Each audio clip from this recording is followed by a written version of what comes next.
Have you ever wondered what would happen if Reiner and Berthold decided to surrender the parody? In this What If video, I'll be explaining two very different ways the story could end, each with very different outcomes.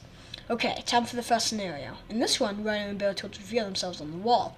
And as soon as they do, Aaron would most likely try to kill Reiner and Berthold, in which they would try to escape, but ultimately Levi would slice them down, and they would be eaten. But by who? Most likely Levi would trust Owen to receive the Colossal, knowing Owen's strategic potential. And I think that John would probably get the armor due to his tenacity. And with the two new Titans, they would play out very differently.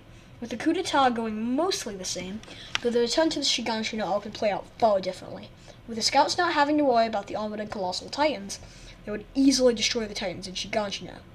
And by that point, Zeke would probably have made a strategic retreat to tell Marley about the armored and colossal Titans.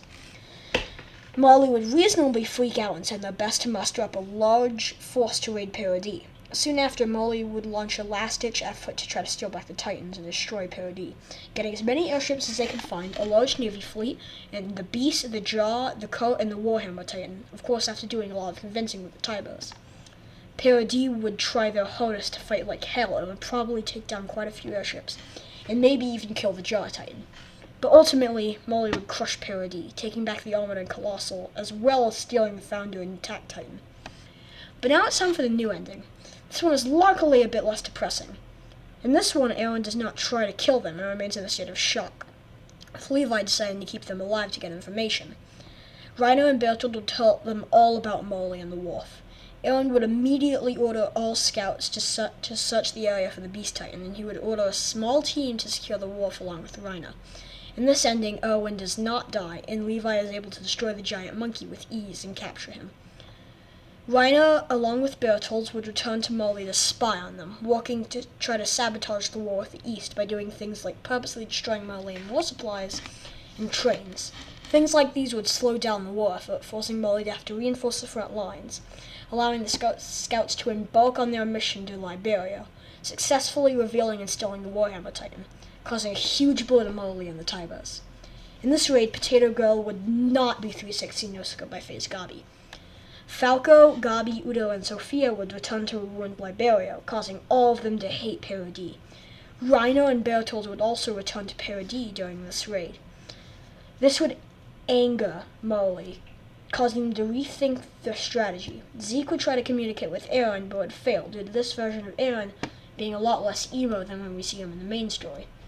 Zeke would convince Marley to launch an attack on Paradis, sure to get his brother to forcefully do the euthanization plan. But in this universe, unlike the previous story, would be far more prepared and absolutely destroy Marley. Paradis would launch a counterattack, heavily damaging Marley. While this was going on, Eldia had made a very good allies with the Osmobido clan, and get them to mass-produce gear for Eldia in return for Paradis' rare minerals. Gabi and Falco would probably inherit the Jaw and the Coat, with Gabi taking the Coat and Falco taking the Jaw, as well as Colt taking the Beast. This new generation of Titans would be far weaker due to the lack of experience, and would be decimated in the fight, with Eldia slowly taking Paradis. But even with all this steam, Eldia's Titans were starting to get to their limits, as well as the world realizing how dangerous Eldia is, forcing them to make a shaky alliance with a crippling Marley, pushing back Eldia. Historia would be forced to eat Aaron and start the rumbling against her wishes to save everyone she knows. Of course, the normal alliance would try to stop them, but undoubtedly failed due to Reiner and Berthold's body decaying, combined with the fact that Falco's Titan could not fly due to the ability being awakened from Zeke's succulent spinal fluid. So now with all of the combined alliance would fail. But Historia would most likely save them, but sadly crush the entire world, ending with most of the main characters alive, but Marley destroyed. Thank you so much for listening to my yapping session, and please consider liking the video to see more, or subscribe to help this channel grow. Thanks for watching.